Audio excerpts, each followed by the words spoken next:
Alitumba ili tumwabudu. Pokea sifa na maabudu yetu hapa. Pokea sifa na maabudu yetu Seigneur, reçois l'adoration de nos cœurs. Reçois la louange et l'adoration. Nous élevons nos cœurs vers toi ce soir. Nous élevons nos cœurs vers toi ce soir. Nous élevons nos vies vers toi ce soir. Toi qui es digne de louange et d'adoration. Toi qui es digne d'être élevé. Toi qui es digne d'être célébré. Toi qui es digne de louange et d'adoration.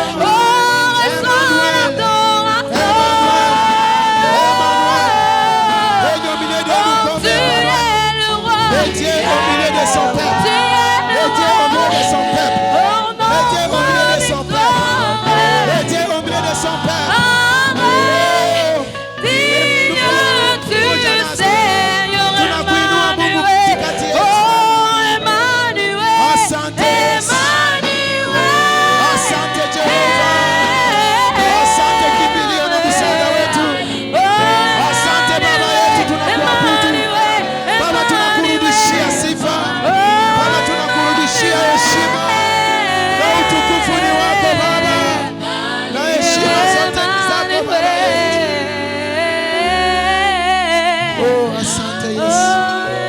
Merci Seigneur Jésus. Merci pour ta grâce, ta faveur. Merci pour ta grâce, ta faveur. Merci pour ta grâce. Merci mon Dieu, mon sauveur, de Nazareth. Akonale kama baba yetu. Unatosha unene baba yetu. Unatosha baba yetu. Akonale kama na baba yako. Mungu muweza yote. Akonale kama na baba yetu. Asante kwa mama wako. Akonale kama na baba yetu. Wewe unatukinga na jamaa zetu kila leo. Wewe umetupa uzima. Hakuna kama na baba yetu unatosha unene. Asante kwa moyo wako. Hakuna kama asante kwa neema yako Yesu. Asante kwa yote unafanya magharibi ya leo. Kama tunaona siku ya leo Mungu hatuna kingine cha kukupatia. Asante. Bali tunakurudishia tu sifa kwa shangilio zetu kwa sababu unatosha. Shangilia Bwana vizuri.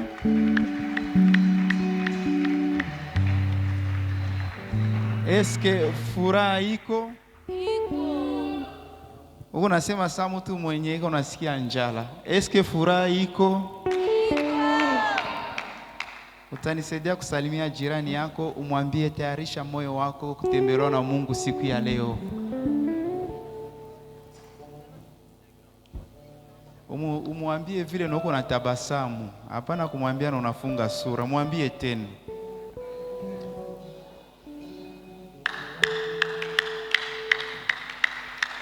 Na kama unaona voisin yako haiko anacheka, utoke pembeni yake. Haupashwe kala pembeni ya mtu mwenye iko triste.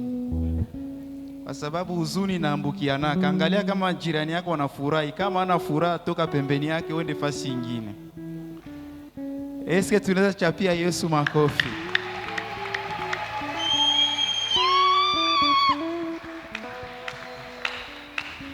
Tutasimama kwenye tuko tusikie neno ya magharibi ya leo. Amen. Eske tunampenda Pasteur Ghislaine? Ça fait semaine muzima iko na shia hapa. Eske kuna tubariki?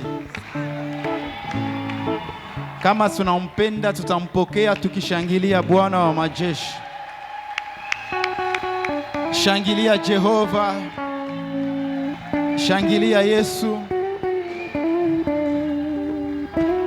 Endelea na kushangilia ndugu yangu.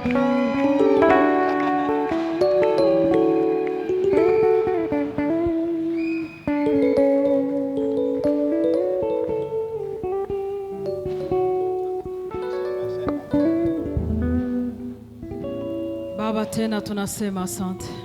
Amen. Kwa kuwa wewe ni pamoja nasi. Siku ya leo tunaamini utatutendea mema. Siku ya leo tunaamini tutaona utukufu wako. Asante Bwana kwa yote utaifanya. Asante kwa kutembelea taifa lako. Roho Mtakatifu, asante kwa kazi yako siku ya leo. Baba, nakushukuru. Najua kazi za giza tayari zimeshindwa. Nguvu za shetani hazina uwezo mahali hapa. Katika jina la Yesu Kristo. Natangaza ushindi ambao tumepata msalabani. Naomba katika jina la Yesu Kristo. Amen. Nous acclamons le Seigneur encore une fois. Nous bénissons notre Dieu. Gloire à l'Éternel. Amen.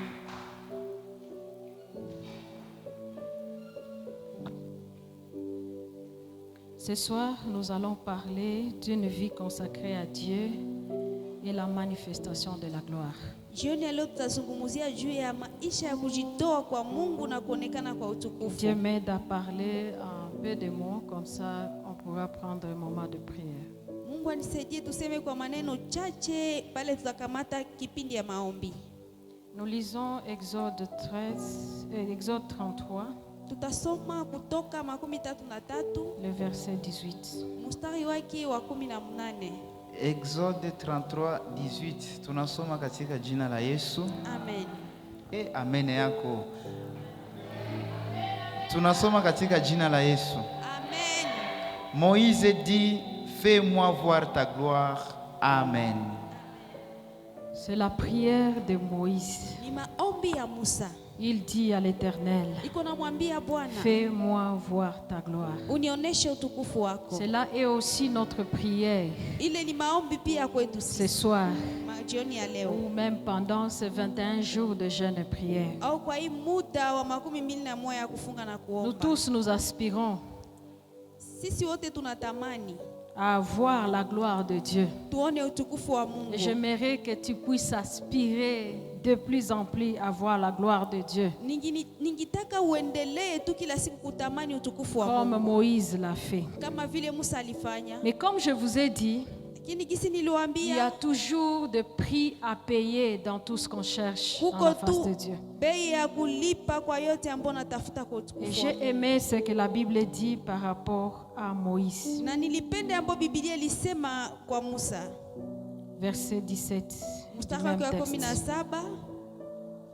Verset 17. L'Éternel dit à Moïse, je ferai ce que tu me demandes, car tu as trouvé grâce à mes yeux, et je te connais par ton nom. Amen. Amen. La Bible dit, Biblia je inasema ferai ce que tu demandes. nitafanya ile ambayo unalomba. Dieu est prêt à exaucer Moïse. Mungu iko tayari kumujibu Musa. Et on nous donne les raisons de cet exaucement. Na wanatuambia masababu ya ile kujibia. Car tu as trouvé grâce à mes yeux. Kwa sababu umepata neema mbele ya macho Et yangu. on ajoute, je te connais par mon nom. Par ton nom. Anaongeza na mwani na kujua kwa Deux jina choses lako. importantes. Vitu viwili vya La muhimu. première des choses, ce qui fait que Moïse puisse trouver exaucement, Kitu kia kwanza yenye inaacha Musa apate majibu kwa maombi c'est la grâce. ni neema. Alléluia. Amen. La faveur. Kibali. Moïse jouissait d'une grâce exceptionnelle devant Dieu. Musa alikuwa anafurahia kabisa neema ya kipekee mbele ya Mungu. Et lorsque vous lisez la Bible, par exemple dans Exode 33, verset 11, Na wakati tunasoma Biblia kwa mfano Kutoka vous allez voir que 33:11, Moïse parlait avec Dieu face à face. utaona gisi Musa alikuwa anasema na Mungu ana kwa ana. Ce n'était pas un homme ordinaire, Hakukuwa mtu wa kawaida, quelqu'un qui a parlé face à face avec Dieu. mtu mwenye aliongea na Mungu uso kwa uso. La grâce de Dieu s'est manifestée aussi dans la vie de Moïse, Neema ya Mungu ilionekana pia kwa maisha ya par le Musa. fait que même quand on tuait les enfants lorsqu'il est né, Paka pale kwenye wakati walikuwa na uwa watoto saa lui, il alizaliwa, a été préservé. yeye aliwekwa pembeni. On l'a mis dans les eaux, Walimutiaka ndani ya il maji, a été retiré. akalopolewa tena. Moïse a eu à jouir de plusieurs grâces. Musa aliona kabisa neema kubwa. Au-delà de ça, il a été choisi Zaidi ya ile alichaguliwaka comme l'instrument que Dieu devait utiliser pour sauver son peuple. kama vile chombo ambao Mungu angipasha kutumikisha ili aokoe taifa lake.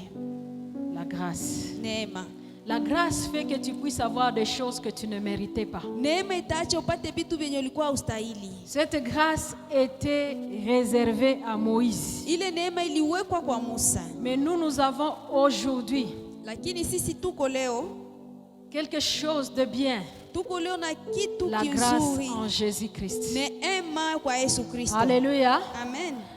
Chacun de nous, Kila mmoja wetu, tout celui qui a accepté Jésus-Christ comme Seigneur et Sauveur, kila mtu alikubali Yesu kuwa Bwana na Mwokozi a wake, reçu la grâce. alipata neema. C'est cette grâce qui fait que Dieu ne compte pas tes péchés. Ni ile neema ndio inachaka Mungu C'est asisabie dhambi cette zako. grâce-là qui fait que Dieu puisse te considérer. Ile neema ndio inaacha Mungu akuweke na C'est pourquoi thamani. tu dois célébrer la grâce en Jésus. Ndio maana naomba kusherehekea neema ndani ya Yesu. Aimer cette grâce. Upende ile neema. Parce que c'est cette grâce-là qui t'amène à la gloire. Kwa sababu ni ile neema ndio C'est inakupeleka cette kutukufu. grâce-là qui t'amène à l'exaucement. Ile neema ndio itakuacha unajibiliwa kwa Si Dieu maombi. peut t'exaucer, c'est à cause de la grâce. Kama Mungu anaweza kujibia ni kwa Non pas neema. parce que tu mérites. Haiko kusema ulistahili. La deuxième chose, Kitu kia pili, Dieu dit à Moïse, Mungu anamwambia je Musa, te connais par ton nom. ninakujua kwa jina lako.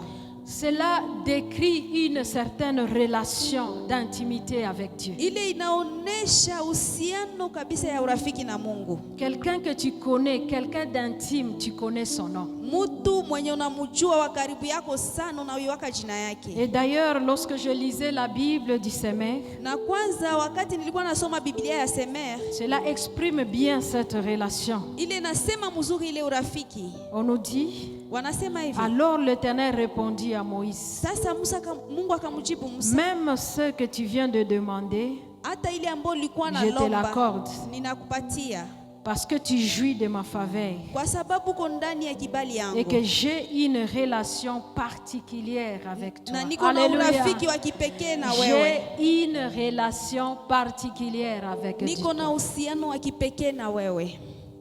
Une relation particulière Uhusiano wa kipekee arrive lorsque les deux personnes ont la volonté d'aller plus loin dans ce qu'ils font. inafikiaka wakati watu wawili wako na utashi wa kufika mbali sana kwa vitu viviko nafanya. Or, du côté de Dieu, Dieu est déjà disposé. Il veut que nous puissions avoir cette intimité avec lui. Ijapokuwa upande wa Mungu, Mungu ashakuwa tayari, anapenda tukue na ile urafiki wa zaidi Il naye. ne veut pas que nous puissions vivre loin de lui. Hataki tuishi mbali naye. D'ailleurs, c'est la raison pour laquelle il a envoyé Jésus. Kwanza ni ile sababu kubwa ambayo alituma Parce Yesu que le hapa. péché avait séparé l'homme de Dieu. Kwa sababu zambi ilitenganisha Mungu Mais na Dieu mtu. a tout fait pour ramener l'homme vers lui. Na Mungu alifanya gisi yote ili amulete tena mwanadamu Et karibu cette yake. relation a été tissée. On a connu la réconciliation avec Dieu. Na ile uhusiano ikaundwa tena vizuri, tukakamata kupatanishwa na Mungu. Et la prière nous aide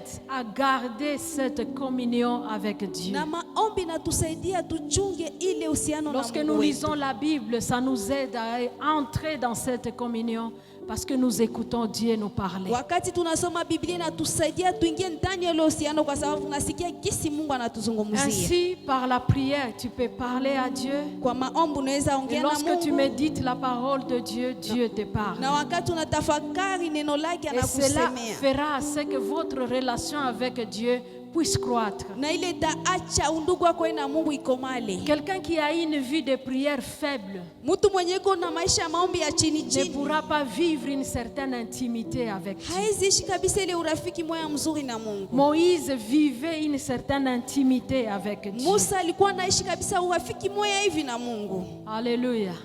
Beaucoup de gens se posent la question, comment vous dites que Dieu vous a parlé? Comment Dieu parle, bien Watu aimé? mingi banajiuliza kuna sema kai Mungu Il parle au alisema. travers de sa parole. Anaongeaka kupitia Il neno parle au lake. travers de convictions. Anaongeaka Il kupitia parle par de hakikisho. voix audibles. Anaongeaka Il kwa parle, sauti. il peut t'ouvrir les yeux. Anaweza kufungula macho anasema. Tout ça dépend de l'intimité que nous avons avec lui. Ile yote itafuatana na urafiki ambao Vous vous tuko naye. souviendrez que Moïse faisait 40 jours et 40 nuits dans la présence de Dieu. Utakumbuka kama Musa alikuwa anafanya usiku na mchana Un makumi homme nne comme mbele ya ça, c'est Mungu. normal que Dieu puisse dire, j'ai une relation particulière avec toi. Mtu kama na ule ni kawaida Mungu aseme nina urafiki wa kipekee na Comme huyu je mtu. l'ai dit, Tout dépend de ton choix.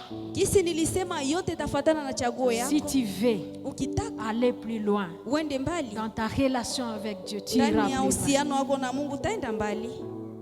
Est-ce qu'il y a quelqu'un qui voudrait aller plus loin Kuko dans mtu sa mwenye relation akitaka avec Dieu? aende mbali na uhusiano na Mungu hapa? Cela arrive parce que nous avons soif de vivre ce genre de choses. Ile inafikia wakati tuko na kiu ya kuishi Et bibi. par conséquent, on commence à laisser certaines choses, Na kwa ile utaanza kuacha vitu fulani fulani comme le fait d'aimer trop novelas. kama vile kupenda sana Est-ce qu'il maseri. y a des gens qui aiment trop novelas ici? Kuko watu wanapenda sana maseri ya novelas Tangu hapa. likala, Depuis que tu t'es mis à seri yote unajua. tu vas finir toutes les séries entre les J'aime ce que mon pasteur dit. Nataka ile ambayo mchungaji wangu Ces gens anasema. ont déjà gagné leur vie. Wale watu walishakapata maisha Quand ils yao. font ce film-là, ils gagnent beaucoup d'argent. Wakati iko unafanya ile mafilamu wanapata pesa nyingi. Mais toi, tu as encore une vie que tu dois assurer. Lakini ungali na maisha ya kutumikia sana. Alléluia. Wewe ungali na maisha ya Alors si kutumikia. tu veux rester dans la distraction en train de suivre ceux qui ont déjà réussi, c'est ton problème. Ukapenda ubakie ndani ya kuzubalo uko unafuata wale bashaweza maisha ni shida yako.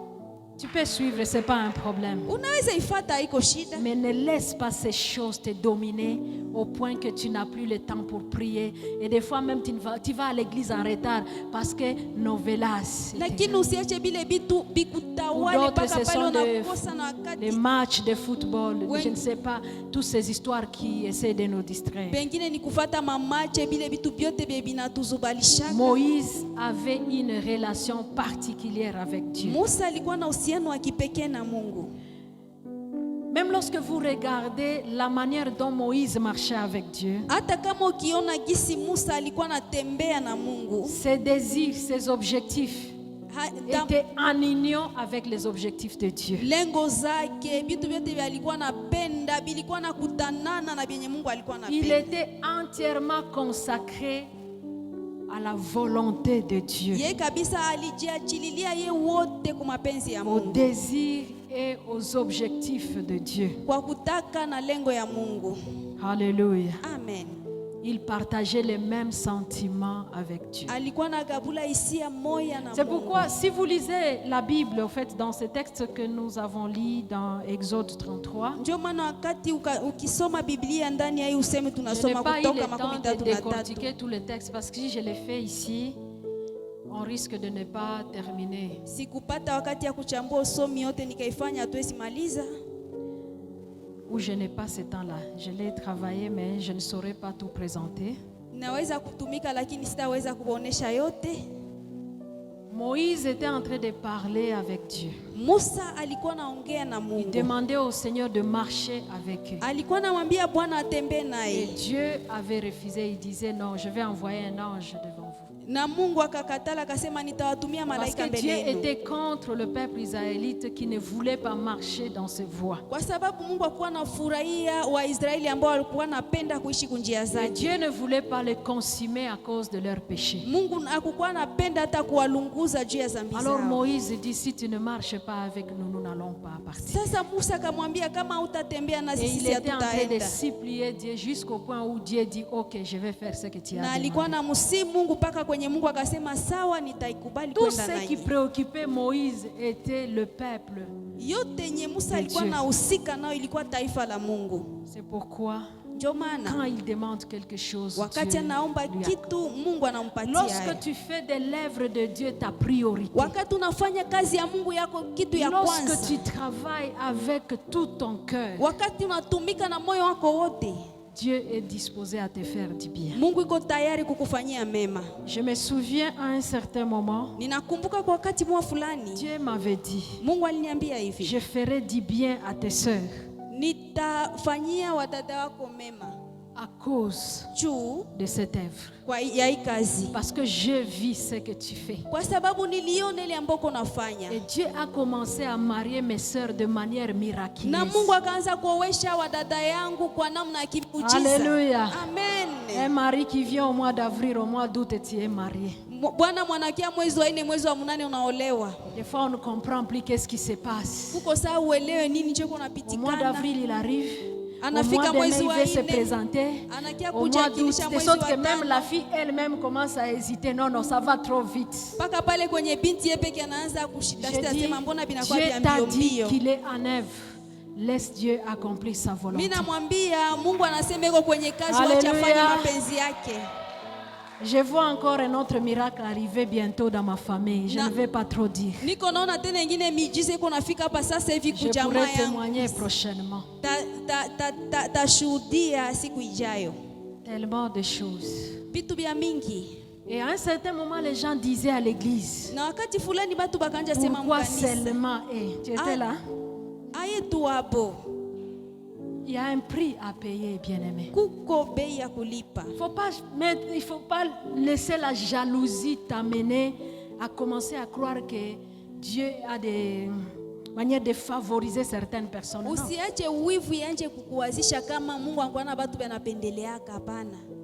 Fais ce que cette personne fait. Et tu vas voir ce que Dieu fera. Alléluia. Alors je voudrais parler de quelques éléments qui prouvent la consécration de Moïse.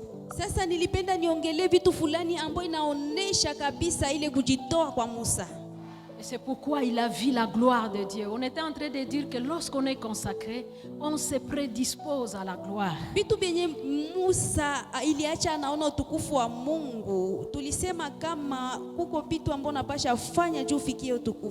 La première des choses, il portait le fardeau du peuple de Dieu.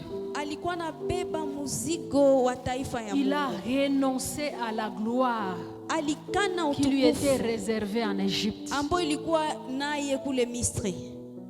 Lorsque vous lisez Exode 2, verset 11 et la suite, vous allez voir que Moïse a commencé à défendre le peuple israélite.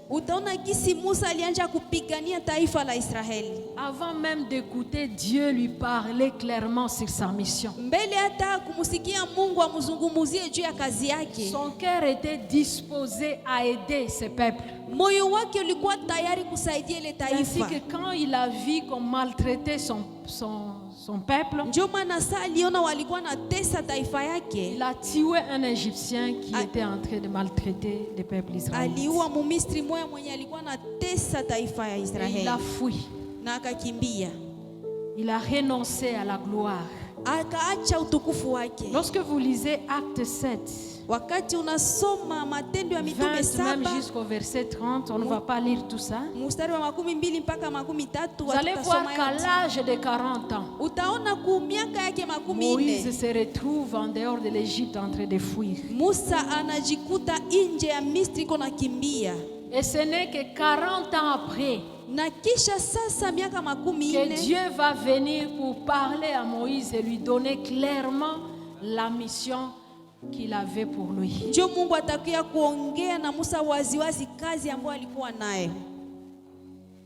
Dieu voit la disposition du cœur d'un homme.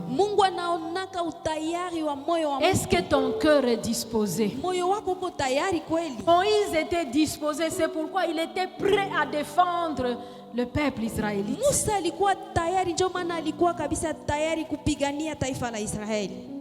Mais lorsque l'homme n'est pas disposé, Dieu ne sait pas quoi faire. Est-ce que ton cœur est disposé ce soir? Alléluia. La Bible nous dit dans Hébreux, c'est ce que le pasteur va lire, Hébreux 11, verset 24 à 29.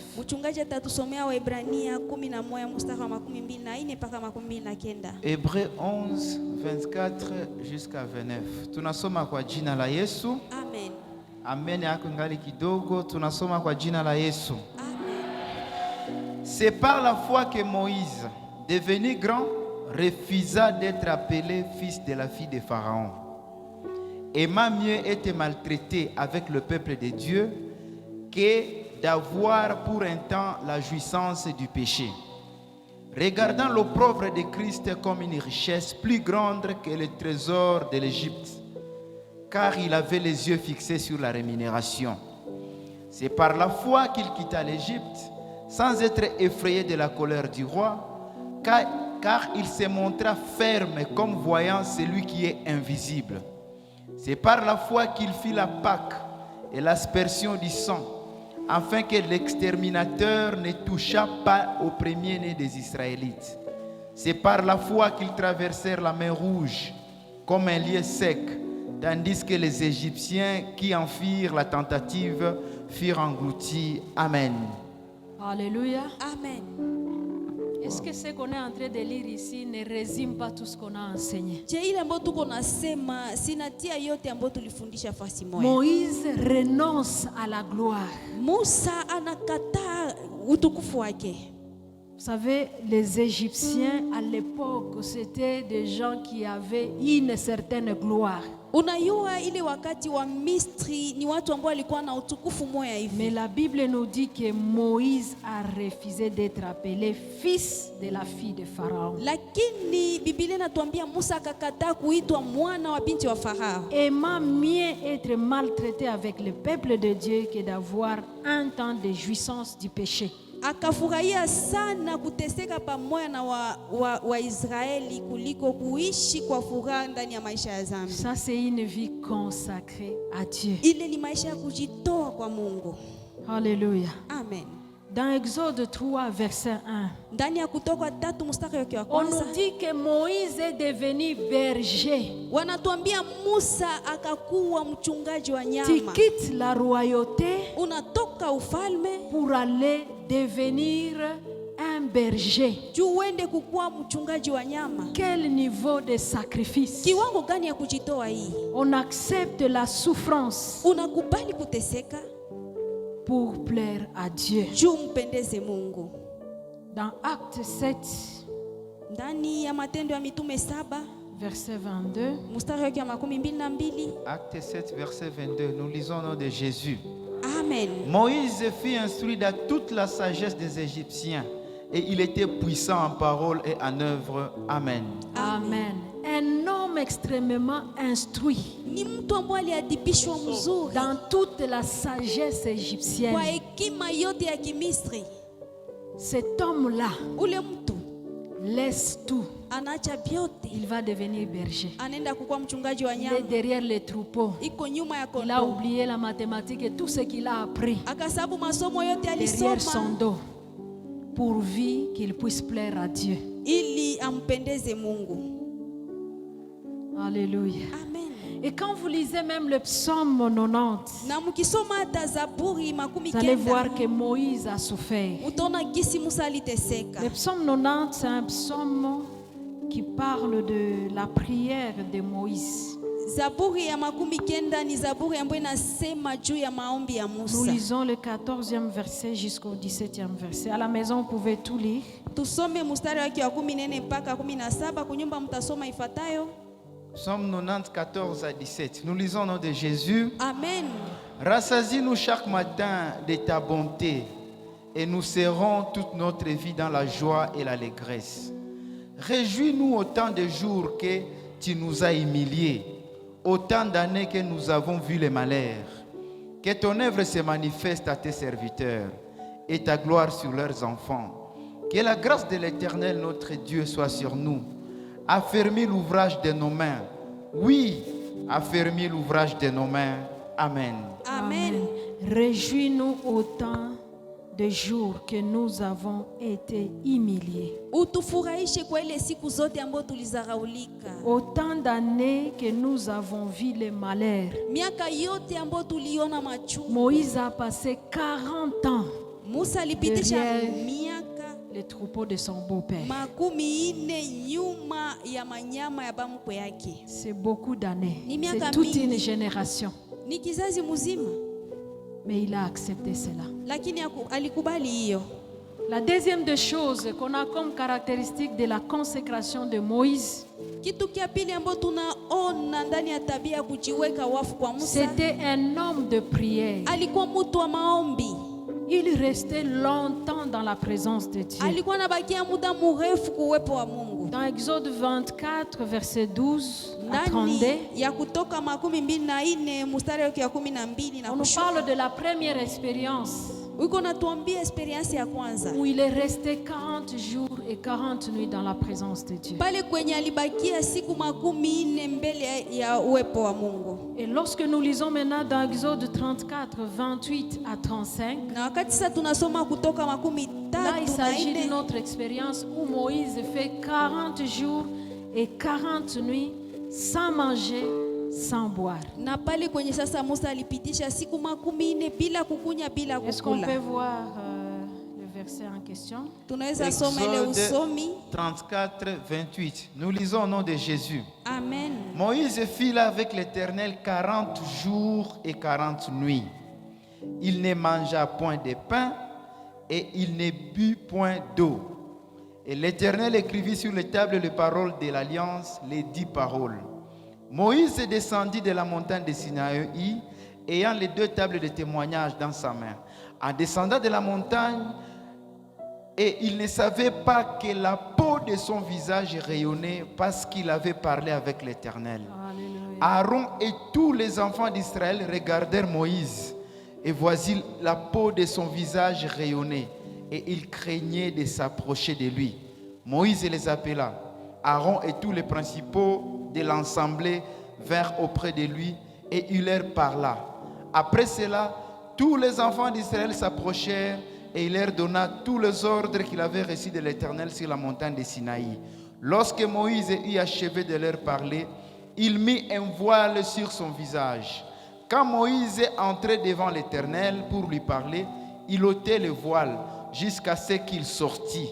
Et quand il sortait, il disait aux enfants d'Israël ce qui lui avait été ordonné. Amen. Amen. Alléluia. Amen. 40 jours, 40 nuits. Siku 40 Sans na manger, usiku sans boire. 40 bila kukunya Ça, na c'est bila une kukula. grâce exceptionnelle. Ile ni neema ya Toi, tu kipekee. essaies, tu meurs. Wewe ukapima utakufa. Alléluia. Amen. Mais nous pouvons faire les choses autrement. Sisi tunapasha fanya vitu Prie, tofauti. cherche la face de Dieu. Omba, tafuta uso wa Au lieu Mungu. de passer du temps dans des choses qui ne t'aident pas à avancer.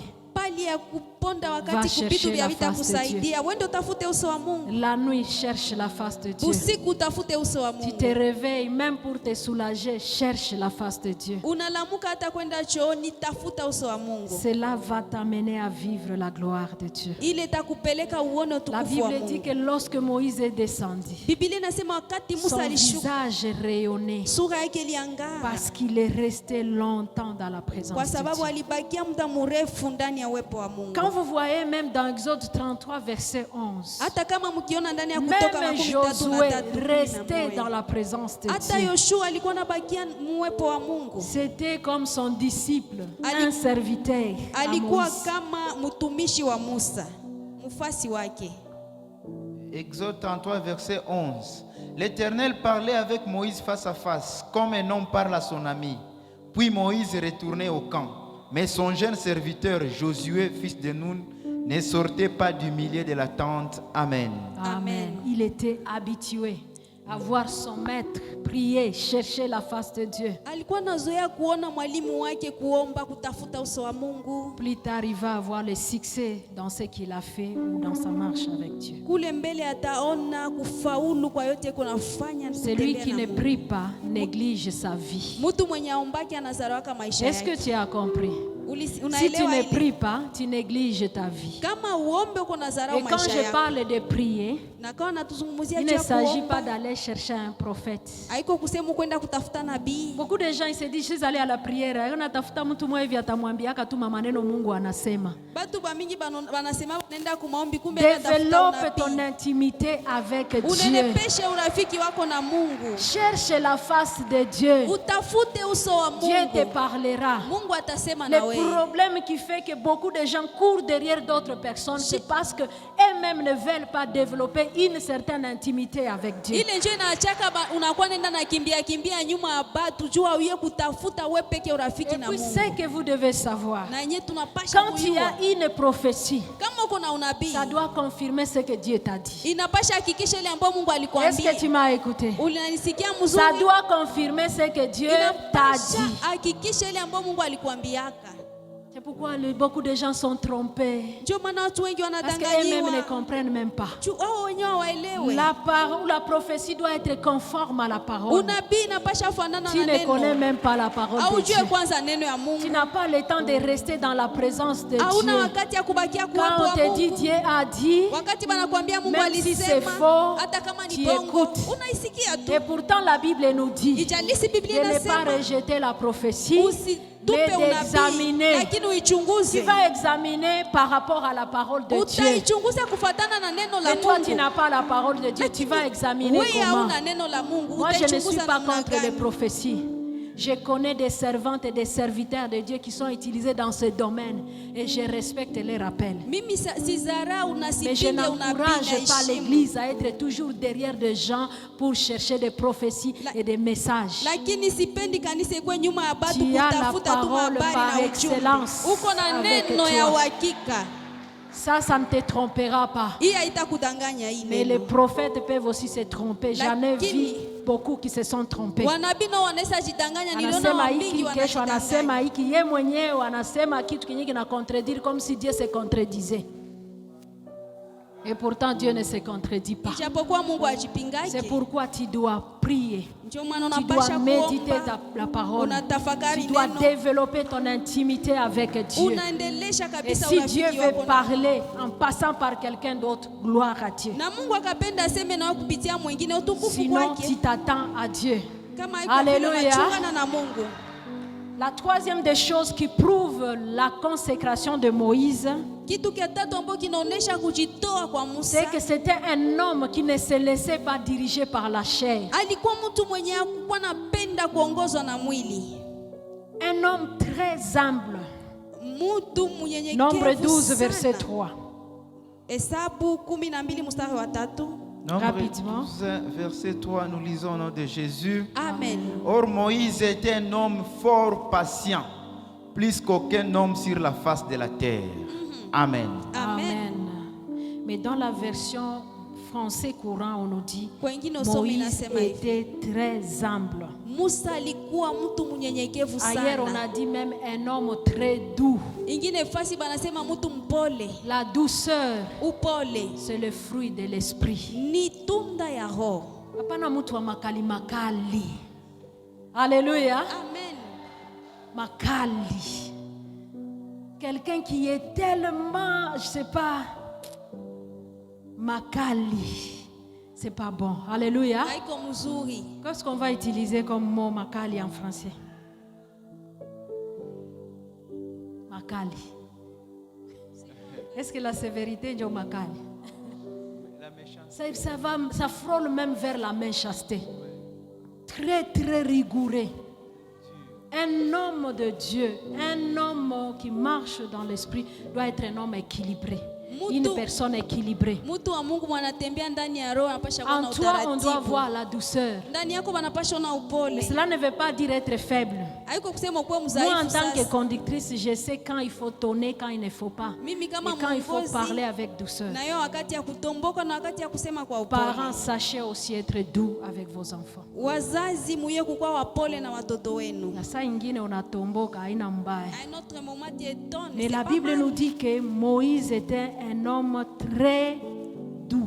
Lakini Biblia inatuambia Musa alikuwa Un mtu homme mpole, patient. mtu mvumilivu. Dans Nombre 12, verset 7, on nous dit qu'il était un homme fidèle. Ndani ya Hesabu 12 wanatuambia alikuwa mtu mwaminifu. La Bible nous dit un homme fidèle, où est-ce qu'on va le trouver? Biblia inatuambia mtu mwaminifu tutampata wapi? La fidélité aujourd'hui est devenue monnaie rare. Uaminifu kwa kweli leo Vous haiko savez, tena moi en mingi. tant que pasteur, si quelqu'un me dit dans ton église là, est-ce qu'il y a quelqu'un à qui on peut confier l'argent? Comme ça on sera à l'aise. On lui donne ça et la clé, tout ça, il garde. Mie Je vais kukanisa. réfléchir des fois. Kama vile Alléluia. mchungaji bakaniuliza Vous eske allez voir des gens qui prient, qui prêchent. utaona Mais mtu iko quand na il s'agit omba de na l'argent, kupiri, kama ni kupesa Ça devient autre chose. inakuwa vingine vitu. Les hommes et les femmes fidèles. Watu wa uaminifu. Moïse était un homme fidèle. Musa alikuwa mtu mwaminifu. La fidélité par rapport à tout. Uaminifu kwa yote. Même des hommes fidèles par rapport à leurs femmes.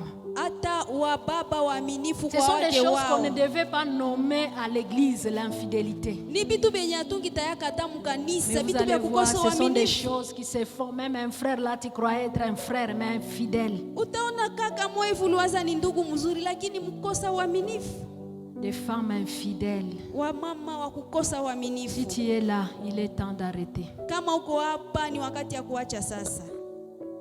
Moïse était un homme fidèle, la Bible nous le dit, Hébreux 3, verset 2. Musa alikuwa mtu mwaminifu, inasemeka ndani ya Waebrania 3:2 yake. On nous lira Hébreux rapidement. 3, verset 2. Nous lisons au nom de Jésus. Amen. Jésus qui a été fidèle à celui qui l'a établi, comme le fut Moïse dans toute sa maison. Amen. Amen. Amen. Moïse a été fidèle, Musa alikuwa mwaminifu un peu comme Christ lui-même qui a été fidèle. kama vile Kristo yeye mwenyewe alikuwa Une autre mwaminifu. chose qu'on souligne par rapport à ce que Moïse était, Ingine kitu ambao wanatia c'est pale l'obéissance. kwa kuonesha gisi Musa alikuwa ni À la kutii. maison, lisez Exode 3.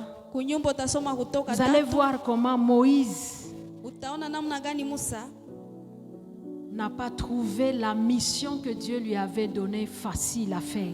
akupataka ile kazi ambayo Mungu alimpatiaka rahisi kufanya. C'est pourquoi dans Exode 3, 11, il dit à l'Éternel, qui suis-je pour aller vers Pharaon? Ndio maana ndani ya Kutoka tu ya 3 iko nasema mimi niko nani juu niende mbele ya Au Farao. verset 13, il dit au Seigneur, donc moi j'irai dire au peuple que le Dieu de vos pères m'a apparu. Akasema kumstari wa 13, manake mimi nitaenda kuambia taifa kama Mungu Il était- wa baba yenu Il alinisemea. était en train de réfléchir sur ce que Dieu était en train de lui dire. Alikuwa na uwaza na kufikiri kwa ile ambayo Mungu alikuwa Plus anamwambia. tard, dans Exode 4, Zaidi kule ndani ya Kutoka 4 yake, il dit au Seigneur, au verset 1er, mstari wa kwanza iko namwambia Bwana ils hivi, ne me croiront point. hawataniamini. Au verset 10 Kumstari wa 10 du chapitre 4, ya sura ya 4 il commence à informer Dieu qu'il avait un problème de langage. anaanza kumwambia Mungu habari Comme si aseme Dieu hajui ne savait kusema, pas qu'il avait un problème de kama langage. vile Mungu alikuwa hajui kama yeye Lorsque Dieu kusema. te choisit, il ne te choisit pas en fonction de tes qualités. Wakati Mungu anakuchagua Alléluia. kuchukia juu ya De mazuri tes yako, capacités. juu ya C'est kuweza pourquoi kwako. lorsque les gens cherchent quelqu'un qui doit faire telle ou telle chose, ils peuvent croire que tu n'es pas capable. Ndio maana sasa watu wanatafuta Mais mtu Dieu, mwapesha lui, fanya, banawaza sait kama pourquoi hawezi. il a choisi Moïse. Mungu anayua jua nini alimchagua Quelqu'un qui Musa. va parler, mais qui n'a pas la capacité de bien transmettre le message. Mtu mwanaweza sema lakini kutosha ile maneno inakuwa nguvu. Il dit au Seigneur, Anamwambia Bwana, j'ai la bouche et la langue embarrassées. niko na kinywa na lulimi ya kukwama Donc quand il kwama. parlait, il disait, ma sœur. Sasa alikuwa anasema da. Alors il se disait, comment je vais aller? Akasema nitaenda namna En gani fait, kule? c'était la peur. Ilikuwa boga.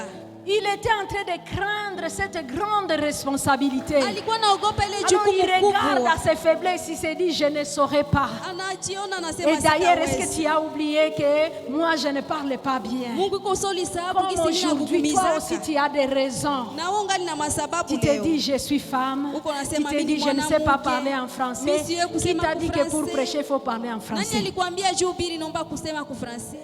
Alléluia. Moi, quand j'ai commencé à prêcher, je ne prêchais pas en français. Misa nilianjaka kubiri sikuwa nobiri ku Kifaransa. Qui t'a dit que pour prêcher, il faut être, je ne sais pas, de telle ou telle autre formation? Nani alikwambia Ou juu avoir anje étudié. kubiri naomba usome sana? Dieu utilise qui il veut, Mungu anatumikishaka comme mwenye il veut, anapenda gisi pour anataka. confondre l'intelligence des hommes. Ili achanganikishe akili za Chacun a sa watu. mission, chacun a son appel. Kila mtu iko Quand na il kazi yake appelle, na il wito sait wake. pourquoi il a appelé. Wakati anaita Un anajua point, kwa nini un trait. aliita na basi. Alléluia. Même quand on dit, mais c'est une femme, qu'est-ce qu'elle fera? Hata kama Est-ce anasema que ni tu vas mwanamke corriger atafanya Dieu? nini? Est-ce que Dieu ne savait pas que Mungu. c'était une femme? Mungu si aliwa kama ni mwanamke. Si c'est un illettré, est-ce que toi tu vas corriger Dieu? Dieu Na sait kama ajue qu'il est kusoma, illettré. wewe utamkorije Mungu. Mungu anayagisi ya kusomaka. J'ai déjà vu un pasteur aveugle. Nilishakona mchungaji mwa kipofu. Dis-moi maintenant comment l'aveugle va lire la parole de Uniambie Dieu. sasa ule kipofu atasoma neno aye. Dieu mettait cette parole dans son cœur. Mungu alikuwa anatia ile neno Lui-même, moyo il wake. disait Matthieu 9.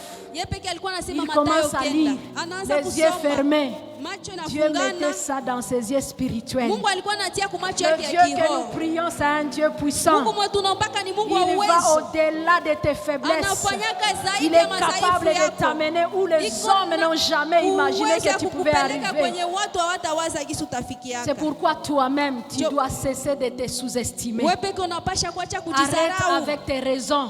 Acha masababu Ils ne zako. sont pas valables devant Dieu. Asifanane mbele ya Mungu. Fais ce que Dieu te demande de faire. Ufanye ile ambayo Mungu Et anakuomba lui-même ufanye. fera le reste. Na yeye atafanya nao Il a baki. besoin des hommes et des femmes disposés Iko à na accomplir lazima ya son mission. watu wa tayari ili afanye kazi yake. Nous voyons que malgré tout ce que Moïse a dit, Tunaona hapa ijalisi yote il a ambayo Musa fini par alisema. obéir à la voix de Dieu. Alimazilia tu Et kutii il a sauti ya marché Mungu. selon la volonté de Dieu. Akatembea kufatana na mapenzi ya Mungu. Moïse a marché dans les voies de Dieu. Musa alitembea kunjia za Psaume Mungu. 103, verset 7. Zaburi 103 mstari wa 7. Psalm 103 verset 7 tunasoma katika jina la Yesu Kristo. Amen yako ingala kidogo. Il a manifesté ses voies à Moïse, ses œuvres aux enfants d'Israël. Amen. Amen. Moïse connaissait les voies de Dieu.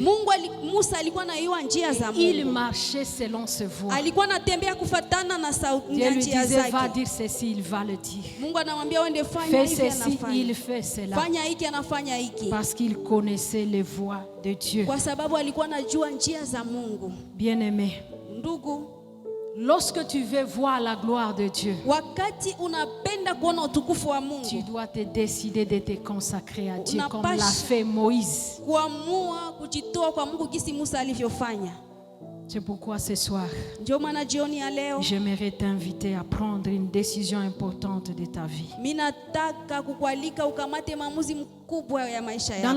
Dans la Bible, il y a plusieurs personnes qui étaient consacrées à Dieu. Ndani ya Biblia kuko watu wengi walijitoa kwa Comme Mungu. Paul. Kama vile Paulo. Je lisais la Bible. Nilikuwa nasoma On nous dit Biblia. que Paul faisait des miracles extraordinaires. Wanatuambia Paulo alikuwa anafanya miujiza kubwa. Mais hier, nous avons vu comment il disait à son enfant, Lakini jana tuliona namna gani Souffle alikuwa anaambia avec mtoto moi. wake, teseke nami. c'est parmi des gens qui étaient entièrement consacrés à Dieu. Ni kabisa kwa wale watu ambao walijitoa kwa Mungu. L'apôtre Paulo Paul alikuwa. et l'apôtre Pierre.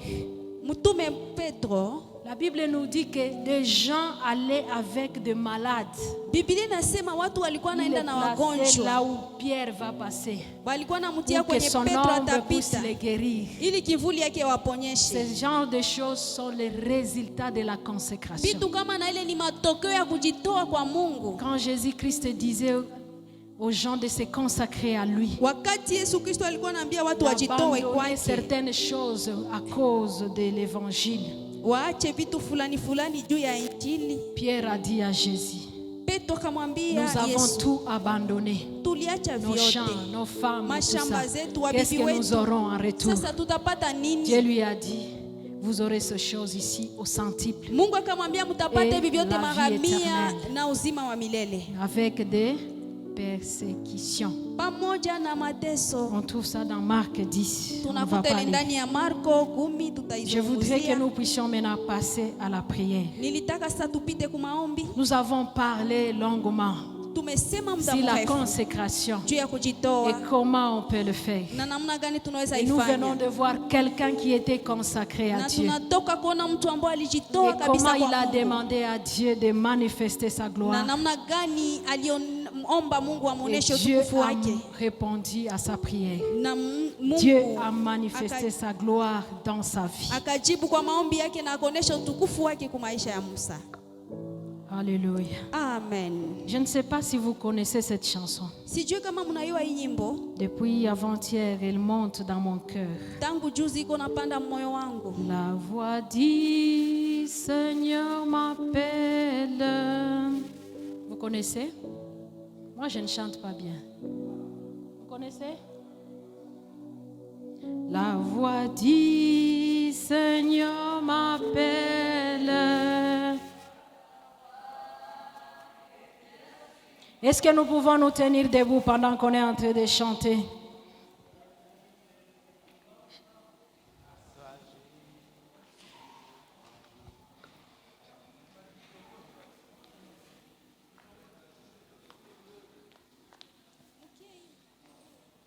Est-ce que quelqu'un peut entonner la chanson? Kama kwa mwenye atatutumia hii nyimbo apite mbele.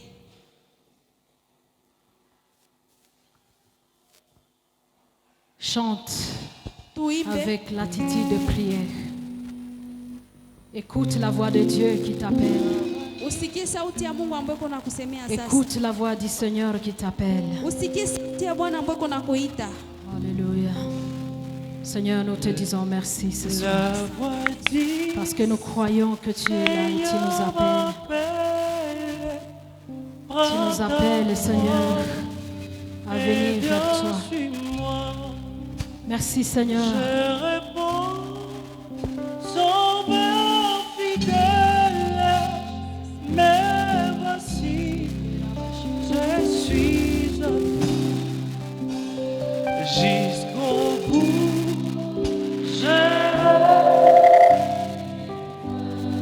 dans les bons, les mauvais jours, à toi pour mourir,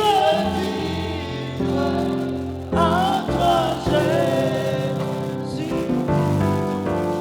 oh, jusqu'au bout, je vais suivre dans le bon, à toi pour mourir, à toi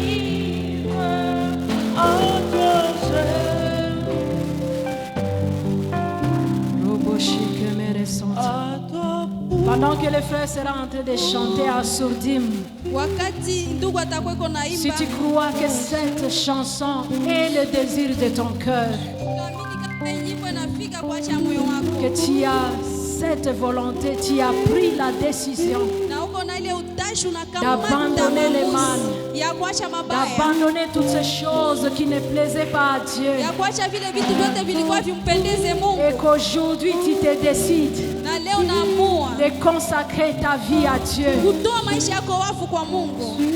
tu vas commencer à prier, Anza kuomba. à dire au Seigneur, je suis là. Umwambie Bwana niko hapa. Tu vas commencer à prier, Utaanza à dire kuomba. au Seigneur, je m'offre à